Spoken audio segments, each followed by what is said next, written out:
کیسے کامیاب ہوئے یہ آگے آ رہا ہے. الذین هم فی صلاتہم خاشعون، یہ وہ لوگ ہیں جو اپنی نمازوں میں خشوع پیدا کرتے ہیں. سب سے پہلے ایمان لانے کے بعد اپنی نماز کو ٹھیک کرنے کی ضرورت ہے. خشوع پیدا کریں. آج جب نماز ٹھیک کرنے کی طرف جاتے ہیں تو اختلافی مسائل کے جھگڑوں میں پڑے جاتے ہیں کہ رفع الیدین کے ساتھ پڑھیں کہ بغیر رفع الیدین کے پڑھیں، ہاتھ باندھ کے پڑھیں کہ ہاتھ چھوڑ کے پڑھیں. صحابہ کرام میں یہ تمام قسم کی نمازیں موجود تھی. رفع الیدین سے پڑھنے والے بھی تھے، اور امام بخاری کے شاگرد امام ترمذی کہتے ہیں رفع الیدین سے نہ پڑھنے والے بھی بہت سارے صحابہ تھے. امام ترمذی کا بیان ہے ترمذی میں، اور روایات سے بھی ثابت ہے. تو ان لوگوں میں زور سے آمین بھی تھی، آہستہ آمین والے بھی تھے، رفع الیدین والے بھی تھے، بغیر رفع الیدین والے بھی تھے. لیکن ان کی نمازوں میں چاہے رفع الیدین کے ساتھ ہو یا بغیر رفع الیدین کے ہو، خشوع و خضوع سب میں مشترک تھا. آج رفع الیدین کرنا یا نہ کرنے کے پھڈے تو بہت پتہ ہوتے ہیں، نماز سے خشوع کیا ہے؟ شارٹ ہے. تو ہماری نمازیں تو چاہے بغیر رفع کے پڑھیں یا رفع کے ساتھ پڑھیں، قبول مجھے لگتا ہے کہ نہیں ہوگی. صحابہ میں ایسے بھی تھے جو ہاتھ چھوڑ کے نماز پڑھتے تھے. امام مالک کا یہی رائے ہے کہ ہاتھ چھوڑ کے پڑھنی چاہیے. تو ہر ایک کے اپنے دلائل ہوتے ہیں. تو ان میں الجھانے والے بہت ہیں، نماز میں خشوع پیدا کرانے والے کم ہیں. یہ اہل اللہ کی صحبت سے آتی ہے یہ چیز. جب اللہ والوں میں اٹھیں گے، بیٹھیں گے، رہیں گے، خوب سمجھ لو کچھ چیزیں تقریروں سے نہیں آتی، اہل اللہ کے پاس رہنے سے آتی ہیں. پہلے زمانے میں اس کی بڑی ویلیو تھی کہ اس کا شیخ کون ہے، کس کی صحبت اس نے اٹھائی ہے. آج یہ چیزیں مارکیٹ میں ان کی ویلیو ختم. کہتے ہیں بزرگ لیس، کوئی بابا شابا کوئی بزرگ ہے ہی نہیں. اس کا نقصان کیا ہوا؟ نمازوں سے خشوع ختم. صحابہ نے نبی کے ساتھ نمازیں پڑھی ہیں، ان کے ساتھ وقت گزارا ہے. تابعین نے صحابہ کے ساتھ کیسے نمازیں پڑھا کرتے تھے، پھر تبع تابعین نے تابعین کے، یہ سلسلہ سند متصل کے ساتھ آج تک چلا آ رہا ہے. اگر آپ دین کسی سے پراپر سیکھتے نہیں ہیں، اس کی صحبت میں نہیں رہتے، تو آپ کی صرف کتابی عالم بن جاؤ گے. اور کتابی عالم خشکا ہوتا ہے، اس میں خشوع و خضوع نہیں ہوتا، خشک ہوتا ہے. وہ اسی علم کے ذریعے آگ لگا دیتا ہے فرقہ واریت کی، فتنہ پھیلا دیتا ہے. وہ لوگوں کو دین کے قریب کرنے کے بجائے دین سے دور کر دیتا ہے. ابھی غیر مسلم مسلمان ہوئے چند دن پہلے، ہندو تھے، پوری فیملی مسلمان ہوئی الحمدللہ. تو مجھے کہنے لگے کہ ہم اسلام لانے سے پہلے دیکھ رہے تھے یوٹیوب پہ، ہم بہت سے اسکالرز کو سن رہے تھے کس کے ہاتھ پہ مسلمان ہوں. افسوس کے ساتھ کہنا پڑتا ہے کہ یوٹیوب پہ غیر مسلم لوگ کہتے ہیں، میں نہیں کہہ رہا، کہ ایسے لوگ بہت ملیں گے جو مزید کنفیوژن میں ڈال رہے ہیں ہمیں، مزید کنفیوژن، ایک دوسرے کی ٹانگیں کھینچنے میں. یہ ایسا، اس کی نے کتاب میں یہ لکھا، اس نے کتاب میں یہ لکھا، اس نے یہ جواب دیا، اس نے یہ جواب دیا. خالصتاً مثبت انداز سے کام کرنے والے وہ معدوم ہیں، کالعدم ہیں. تو غیر مسلم کیا سوچے گا یار، یہ کیا تباہی پھیلائی ہوئی ان لوگوں نے، کیا کر رہے ہیں یہ. باہر مسائل، باہر بھی یہی ہے کہ انگریز مسلمان ہوتا ہے تو وہ ایک عجیب عذاب میں آ جاتا ہے، وہ ادھر ٹانگیں کھینچ رہا ہے. اور ہر آدمی کہتا ہے میں ہوں جو قرآن و حدیث بیان کر رہا ہوں. بس جو تمہیں اسلاف سے ہٹا رہا ہے، قرآن و سنت کی وہ تشریح کر رہا ہے جس میں تمہیں اپنا محتاج بنا رہا ہے، اتحاد کا لیبل لگا رہا ہے، لیکن امت میں پھوٹ ڈال رہا ہے. جو اسلاف کی دعوت دے گا وہ حقیقی دعوت، نام رکھنے سے نہیں کہ میں سلفی ہوں یا میں دیوبندی ہوں یا اہل حدیث ہوں، جو بھی ناموں میں کچھ بھی نہیں رکھا.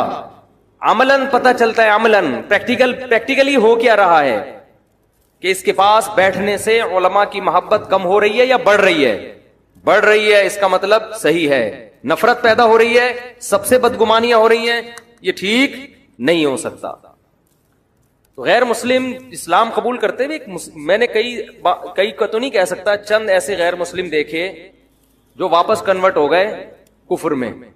اسلام لائے، تبلیغ جماعت میں وقت لگایا، نمازوں میں خشوع پیدا ہو. انہوں نے مجھے خود بتایا کہ جو باقی رہ گئے تھے نا، انہوں نے بتایا، کہہ رہے تبلیغ جماعت میں وقت لگایا، ہماری نمازوں میں خشوع، آخرت، ہمیں تو پتہ ہی نہیں تھا رفع الیدین کے، کچھ رفع الیدین کر بھی رہے تھے، کچھ نہیں بھی کر رہے تھے، ہماری صحت پہ کوئی اثر نہیں پڑ رہا تھا. ہم جیسے دیکھا عام مسلمانوں کو ہم بھی لگ گئے اس میں. کہہ رہے جب ہم جماعت سے آئے تو پھر ہمیں جماعت المسلمین والے ٹکر گئے.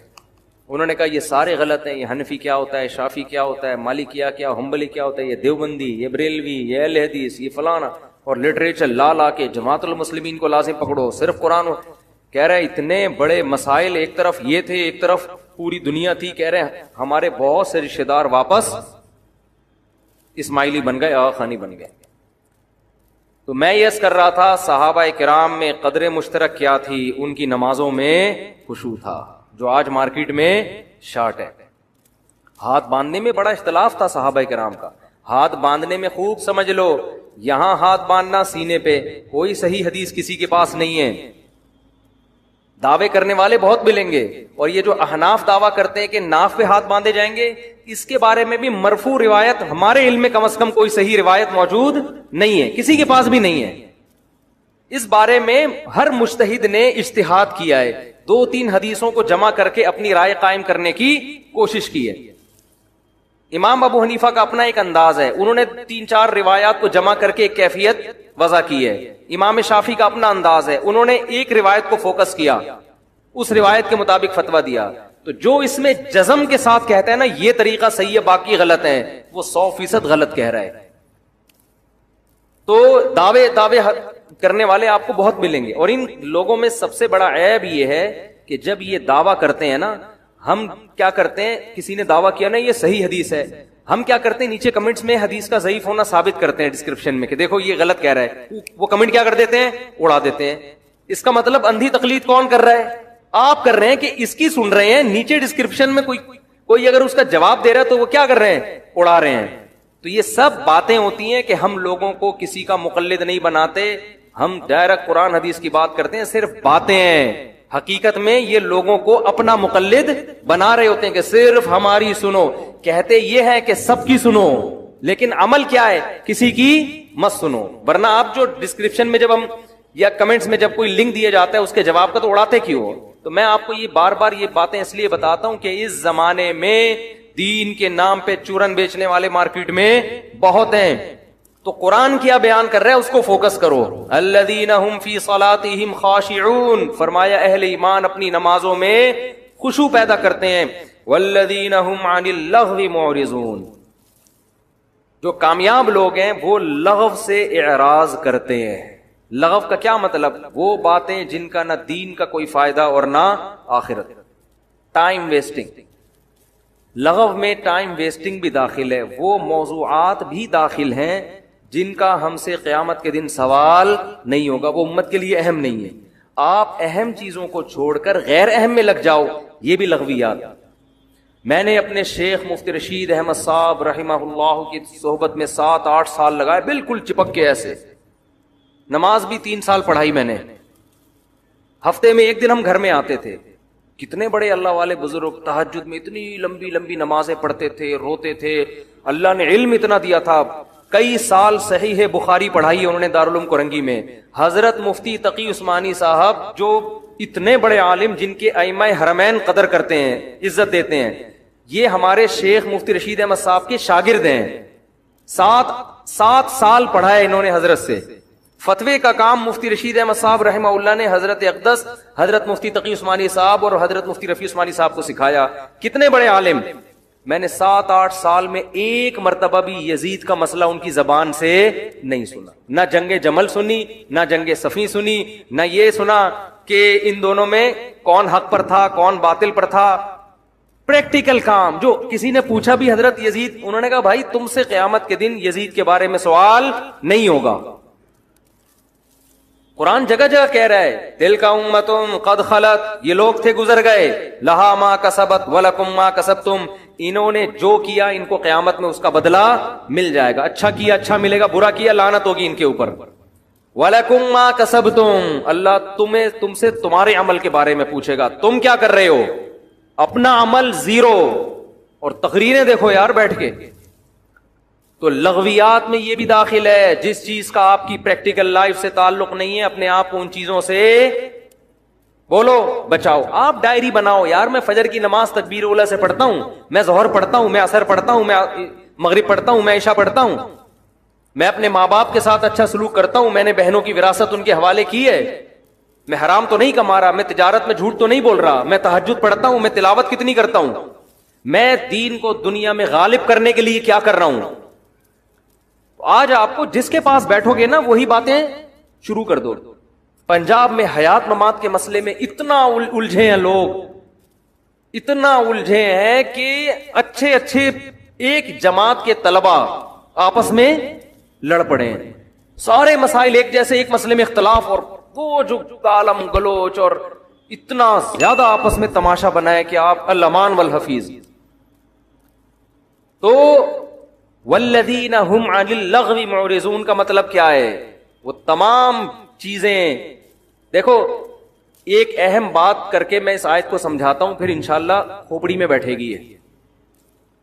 اپنی زندگی سے جو غیر اہم چیزیں ہیں, جو غیر امپورٹنٹ ہیں, اس کو کیا کر دو, بولو نا یار, نکال دو. امپورٹنٹ کی ڈیفینیشن کیا ہے, یہ بڑا اہم مسئلہ ہے. ہم نے ایک دفعہ ورک شاپ کروائی نا ٹائم مینجمنٹ کی, اللہ سلیمان احمد صاحب کو جزائے خیر دے, بڑے زبردست آدمی ہیں. یہ امپورٹنٹ کی ڈیفینیشن انہوں نے ہمیں بتائی, اور بہت خاندانی ڈیفینیشن بتائی. حکمت کی بات جہاں سے لو لے کے آگے پارسل کر دو.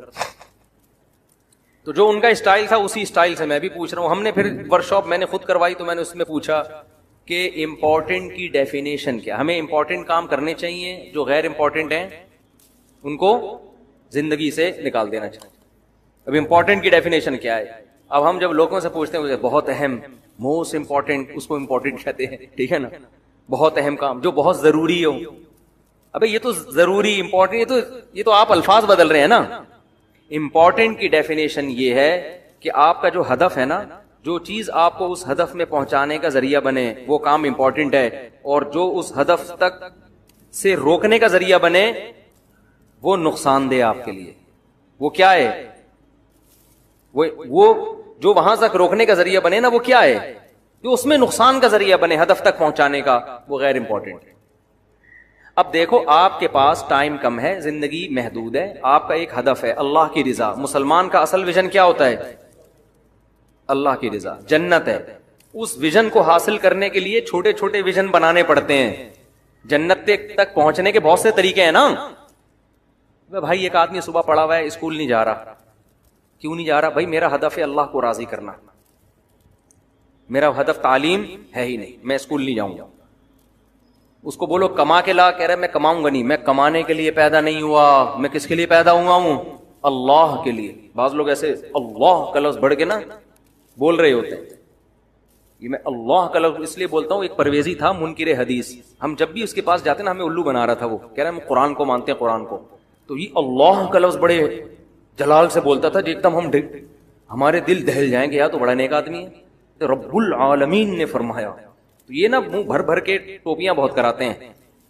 تو خیر, تو اب وہ نہ پوستی آدمی, نہ وہ اسکول جا رہا ہے, نہ وہ کالج جا رہا ہے, نہ وہ ایجوکیشن میں بڑھ رہا ہے آگے, نہ وہ کم بخت بزنس کی طرف توجہ دے رہا ہے. جب اس سے پوچھا جائے کہہ رہا ہے میرا ہدف بزنس ہے ہی نہیں.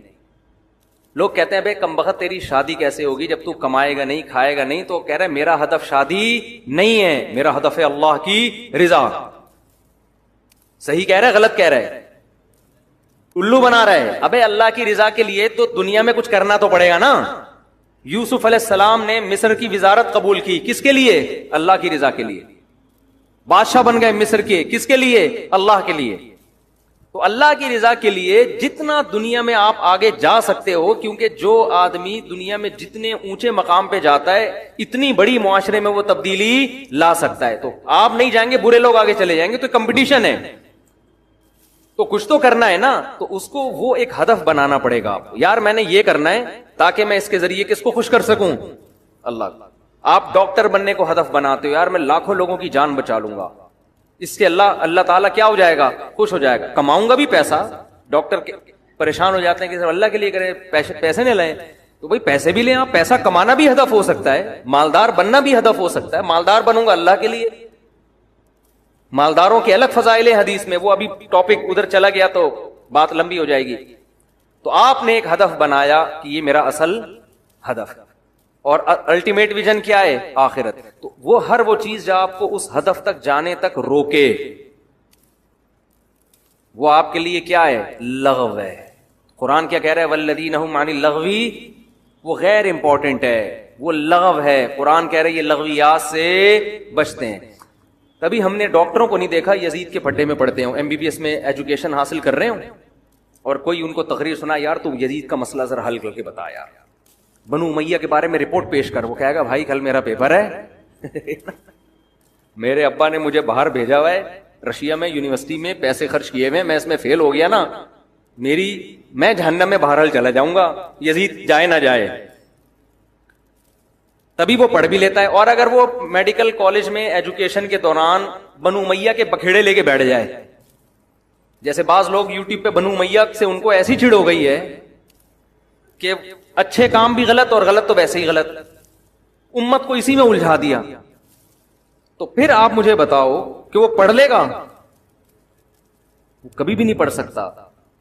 آپ اسے کہو گے بھائی اپنی تعلیم کو فوکس کرو، تو خوب سمجھ لیں جب تعلیم کو فوکس کرے گا نا تو فوکس کرنے کے بعد بھی نہیں پھڈے میں ڈالا جائے گا اس کو، اس لیے کہ آگے اس سے بھی بڑے بڑے اہداف آپ کے سامنے موجود ہیں. تو اس لیے قرآن کہہ رہا ہے وہ تمام چیزیں جو آپ کو عملی تبلیغ میں سنا، کبھی ریونڈ میں کبھی سنا آپ لوگوں نے تبلیغ جماعت میں حاجی عبد الوہاب صاحب نے 3 گھنٹے کا بنو امیہ پہ بیان کیا ہو؟ کبھی سنا؟ تبلیغی اجتماع 3 دن کا ہوتا ہے، 3 گھنٹے کے بیانات بھی ہوتے ہیں. کبھی سنا کہ انہوں نے بنو عباس بنو امیہ کے بارے میں رپورٹیں پیش کی ہوں اور کیڑے نکالے ان میں بیٹھ کے؟ ان کو پتا ہے بھائی جو ہدف ہے اس سے کیا ہو جائیں گے؟ رہ جائیں گے.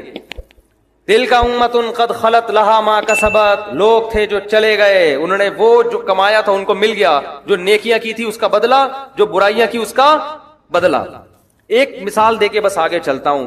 فرعون نے موسیٰ علیہ السلام سے پوچھا، موسیٰ علیہ السلام نے کہا توحید پر ایمان لے کر آ. فرعون نے کہا فما بال القرون الاولی، اے موسیٰ میرے باپ دادے کا کیا ہوگا جو ہمارے گزر گئے، وہ تو سارے مشرک تھے. اب موسیٰ علیہ السلام اگر کہہ دیتے جہنم میں جائیں گے سارے کے سارے، تو بحث کا رخ کیا ہو جاتا؟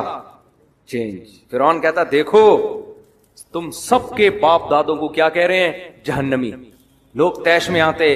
اب اللہ کے بارے میں ڈیبیٹ ختم ہوتی اور ایک نئی ڈیبیٹ شروع. پہلے ان کو ثابت کرو کہ یہ جنتی ہیں کہ جہنمی. مناظرے کا رخ ہی کیا ہو جاتا؟ چینج. موسیٰ علیہ السلام نے دیکھا کہ یہ لغو بات بیچ میں لے کر آ گیا ہے، اگر میں اس کی باتوں میں پڑ گیا نا تو جو اللہ نے مجھے ہدف دے کے بھیجا ہے اس ہدف سے میں پیچھے رہ جاؤں گا. حضرت موسیٰ نے کیا جواب دیا؟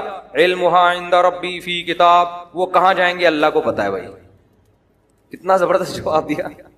علمھا عند ربی فی کتاب، اللہ نے کے پاس کتاب میں سب کے نام ایڈریس لکھے ہوئے، کس کس نے کہاں جانا ہے.